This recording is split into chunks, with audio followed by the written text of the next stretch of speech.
Magandang araw po. Ako po si Charles C. Tutor mula sa Ikasyam na Baitang. Ang lipunan ay samahan ng mga tao na nagkakaisa at nagtutulungan habang ang ekonomiya naman ay tungkol sa paggawa at paggamit ng produksyo at serbisyo.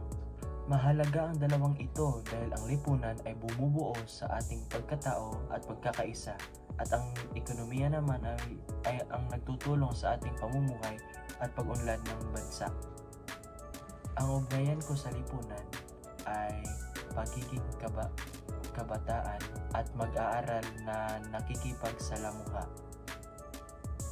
nakikipagtulungan at gumaganap sa aking tungkulin. Narito ang mga 10 gampanin ko sa lipunan.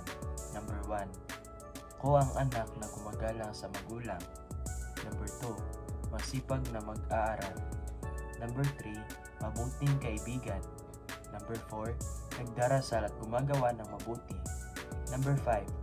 Aktibong kabataan sa paaralan. Number 6. Responsableng estudyante. Number 7. Responsableng mamamayan. Number 8. Tumutulong sa gawaing bahay. Number 9. Gumagalang sa mga nakakatanda. At number 10. Nagtutulungan sa komunidad. Sa kabuuan, mahalaga ang lipunan at ekonomiya dahil dito tayo umuunlad bilang tao at bilang bansa. Maraming salamat po.